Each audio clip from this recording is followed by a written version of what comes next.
Iran விஸ் இஸ்ரேலா இல்ல crypto விஸ் இந்த world வாரா? இப்போ எல்லாருக்குமே தெரியும், நீங்க ஒரு கிரிப்டோ ட்ரேடரா இருந்தீங்கன்னா இந்த வார் ஹெட்லைன்ஸால எந்த அளவுக்கு crypto market, any stock market, forex market எல்லாமே எந்த அளவுக்கு கிரஷ் ஆகுது அப்படின்னு சொல்லி. நீங்க சரியான ஒரு ஸ்ட்ராட்டஜியை ஃபாலோ பண்ண ஒரு நபராக இருந்தீங்க அப்படின்னு சொன்னா இந்த லொஸ்ல இருந்தவங்களை நீங்க பாதுகாக்கலாம். இல்ல இந்த மாதிரி டெட்லைன்களை, இந்த மாதிரி ஹெட்லைன்களை நீங்க ஃபாலோ பண்ணக்கூடிய ஒருத்தராக இருந்தீங்கன்னு சொன்னா 90% நீங்க மணியை லொஸ் பண்றதுக்கான சான்சஸ் இருக்குது. ஸோ இதுக்கு எப்படித்தான் சரியான ஒரு ஸ்ட்ராட்டஜியை உருவாக்கி கொள்றது அப்படின்னு சொல்லி நான் சொல்றேன். நான் தான் ரிஸ்கி. இந்த கிரிப்டோ ஸ்பேஸ்ல ஆல்மோஸ்ட் 6 years ஆஃப் எக்ஸ்பீரியன்ஸ் இருக்குது. 2024ல பைனான்ஸால செலக்ட் பண்ணப்பட்ட கிரியேட்டர் அவார்ட் வின் பண்ணின ஒரே ஒரு ட்ரேடர் ஸ்ரீலங்கால.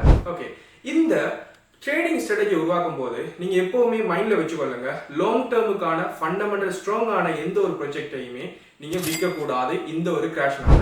ஏன்னா இப்படி நீங்க செல் பண்றதுனால தான் world's market makers, institutional traders எல்லாருமே உங்களோட கோயினை சீப்பஸ்ட் பிரைஸ்ல வந்து கீழே வாங்குவாங்க. ஸோ நீங்க எவ்ரி டைம் பார்க்கக்கூடிய மாதிரிக்கும் ஒரு பிக்கஸ்ட் கிரேஸுக்கு பிறகு மார்க்கெட் சடனா டப் ஆகிறது. ஸோ இதுக்கான ரீசன் இதுதான். அப்போ முதலாவது நீங்க வச்சுக்கொள்ளுங்க, ஃபண்டமெண்டல் ஸ்ட்ராங்கான எந்த ஒரு கோயினையும் இப்படி கிராஷ் ஆகும்போது செல் பண்ணாதீங்க. செகண்ட் வந்துட்டு, இப்படி கிராஷ் ஆகும்போது நீங்க மிஸ் பண்ணியிருந்த ஃபண்டமெண்டல் ஸ்ட்ராங்கான கோயின்களை திரும்ப வாங்க ஸ்டார்ட் பண்ணுங்க.